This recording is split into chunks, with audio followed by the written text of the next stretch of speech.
Hey everybody, it's Jason Blaha here. Once again, it is time for a shoulder and tricep day. So what I'm doing here, I went ahead and decided to overhead press just so that, again, everyone can kind of see where I'm at with the mobility. So, I mean, people will say that they're not realizing I have this AC joint inflammation, which came from the wide grip benching. I'm going to go back to purely closed gripping. I'm going to just kind of rehab it, get the inflammation down. So that I can get that range of motion at the top. So if you look there, there's the empty bar. People always say, you need to reduce the weight so that you can get the lockout. And then I put the empty bar, and it's like, wow, you still can't lock it out. I mean, I could do like 100 reps with the empty bar. I just can't lock it. So I went ahead and just did a couple ramp ups. I do feel like at this point, though, I probably may not want to even overhead press on the shoulder day. Every now and then I'll come in and assess it. And I think that's a wise idea. Let's come in and assess it every few weeks, maybe see if the range of motion increases. So do something like this as I get the inflammation back down from all of that, which you guys know the game plan. We've discussed it in the other vlogs. But I need to be clear so it doesn't ever hurt. That's one reason I haven't addressed it for the most part. I'm like, well, I'm still doing the wide grip benching. My bench was doing good. And I don't have any pain in terms of there, but it does contribute to neck pain and stuff. And I had a lot of cricks in my neck, and I realized that later. But the shoulders don't actually hurt. I just don't have the range of motion. So I did those just to demonstrate, and then we went over into all the other shoulder work. So I'm going to do front raises. We're going to do certain band work for the rear delts. We're going to do lots and lots of pullovers.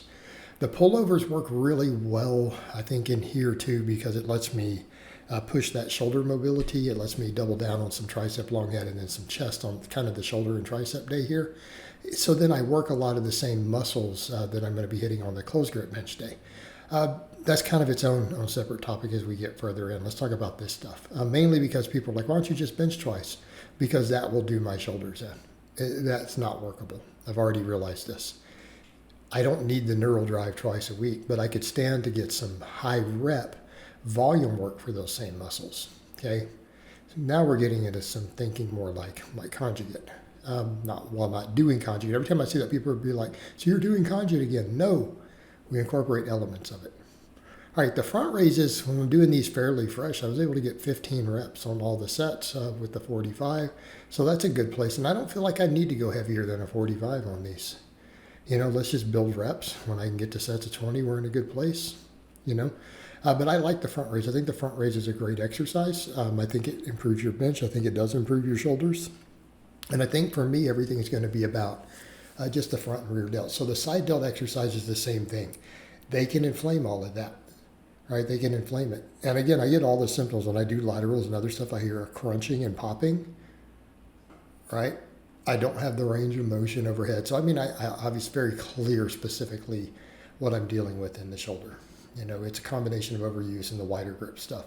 So what I decided to do here then my 3 sets of front raises, then I just did supersets on the neck extensions. So this will be the second time doing these. Notice I'm keeping them lighter. I'm not trying to do a 55. I want to continue to kind of rehab that little bit of neck strain, but I feel like the shoulder thing contributed. Sleeping on it poorly, it's given me like a crick in my neck for months. So we're going to slowly work on it. So I think as the shoulder improves and then we strengthen it, that'll help. So then I decided to just superset those with some band pull aparts.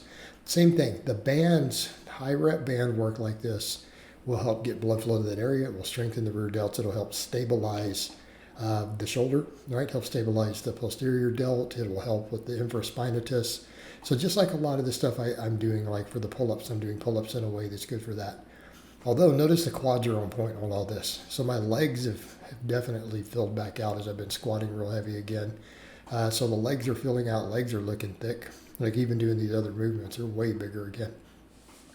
So again, the smaller stuff here, I decided to just superset those for 3 sets of about 12, around 12. So we went pretty hard on the front raises. So I think next week we'll not do the overhead press because we got a good assessment here. Let's see where it's at. If I go as far as I can and ramped up, so I did the empty bar.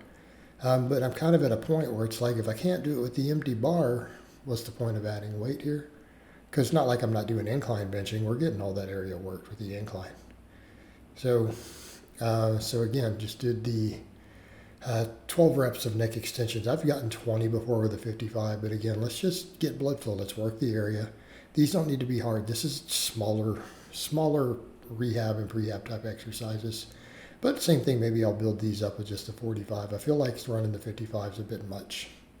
So again, I want to continue to strengthen that area up while the shoulder heals up and see if we can completely resolve that issue. It's about 70% better, but it's not perfect. But the thing here, the band pull aparts are going to help. Pullovers work the rear delts, by the way. So that's something else of like it's a good place to put them is here. And I may do them some on the chest day, the chest and tricep day, but I feel like I really enjoy the higher reps on them more. So trying to do them at the end of some of that, maybe a bit much.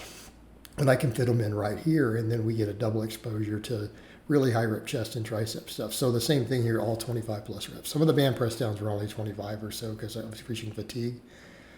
So what I did here, it's like, let's get a double exposure to the muscles, but rather than heavy, because we do a lot of heavy work, right? All the pressing, the closed grip bench, the incline bench, we're getting into some pretty heavy work, in terms of weight there. So I don't need a double exposure of that.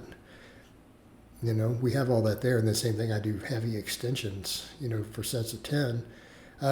So I think the idea of what I would like to do, keep the really bigger, heavier movements there, obviously some high rep triceps in there, and then throw that stuff in here on this day. Since it's already the shoulder day, we're working that shoulder health on certain stuff. Let's come in and do the pullovers. Because again, it helps with that mobility in that area. It helps with the rear delts. Okay. The pullovers are what let me even start doing pull-ups again. I couldn't do pull-ups without pain at one time with the shoulder. Now it's improved, so now I need to get rid of all the stuff that's causing the inflammation, and I think we'll get that range of motion back. So another thing with the pullovers here, as that inflammation goes down, I think the pullover range of motion will get more extreme. So I don't necessarily need to go up in weight. Like this weight, if I can get, another 12 inches of range of motion on the swing on the end or more, if I can get the shoulder angle better, then this weight may be sufficient. So let's just do tons and tons of reps with it. We'll take it to a brief pause at the bottom so we get the full range of motion on it. As far as my range of motion, and then see again, watch it over time and see if that inflammation goes down, if that improves. So these sort of movements are the things I need to be doing. The pullovers, the front raise, the band. So this will be the only stuff I do for then shoulders, this sort of movements. So again, I don't want to have anything that inflames that area. So all the pressing will be closed grip, all the benching, the incline, floor presses, whatever. Keep it close. Do stuff that works the rear delts, and for spinatus, do stuff that opens that area up. Do more dead hangs, which I've been doing some every day. And just slowly improve that. So I think if I can open up the subacromial spacing with the dead hangs and then also get the inflammation down, those tendons and stuff will start sliding through there correctly. But the thing is, I've got to get rid of that inflammation. So even the overhead press, we did a little bit today. I think even that needs to come out. So let me see what happens if I do 2 weeks of all closed grip pressing, 2 weeks of stuff that strengthens and gets blood flow to the area, so on and so forth, right? And then 2 weeks of no overhead pressing. And see if we can get that inflammation to come down and then be able to do the dead hangs to open up the spacing in there. It's just going to take time. So I'll just get the closed grip super strong, and I realize I've closed grip 365 before. Like a true closed grip with a pause. You guys have seen it. Straight up, flat heeled, full second or longer pause on my chest, locked out 365. So we can do that again. We'll just build the closed grip up, but I'm going to double down on triceps. So one of the things you'll notice here, I did a lot. I did 7 sets. I only put 2 into the vlog because otherwise it's too long. It's still going to be like 12 minutes. I did 7 sets of the band press downs, and I used the lighter band this time. Just pump the hell out of them. Okay? So what's the idea there? We continue to get that metabolic fatigue. We also work that lockout. But we get blood flow to the tendon, and we don't put extra stress on the tendon. Why? Because I do a lot of heavy closed grip pressing now. Okay, I also do those laying extensions, which is slightly shoulder friendly one, but I want to push progressive overload on those. Keeping the tendons healthy is going to be a big key to that. And the press downs will do that. Some people would argue I don't even need those other extensions. Or like, you could just do tons of the press downs and just do lots of closed grip pressing and build big, monstrously strong triceps, especially with the pullovers, because any argument about the long head, between the press downs to some extent, but these pullovers, push the pullovers hard, your long head gets worked. So then it may just come to heavy pressing, maybe weighted dips. Could be the name of the game. A lot of chain work. Just build that pressing strength. Because for me on the close grip, it's always the lockout is the issue. I can get it moving, especially the more I train my lats. I can get that power out of the bottom. So we're going to see me doing a lot more chain work with all that. And any other power out of the bottom, the incline fixes. So between the incline work and building my lats, I'm not that worried.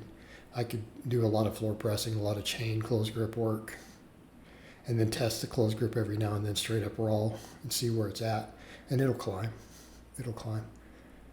But the thing is, too, I need to be able to lock it. I need to be able to lock it. But again, chains, band work, other tricep work. We could debate if I need the other tricep work. All right, but these range anywhere from about 25 up to about 40, 50 reps. I did 7 sets of them just so they burned like hell. Just burned the holy hell out of them. So this may be just what I'm going to do more for triceps. But I do like that one type of extension. Overall, today's workout went how I expected, though. Everything feels good. So I hope it's been informative, and I'll talk to you guys and gals next time.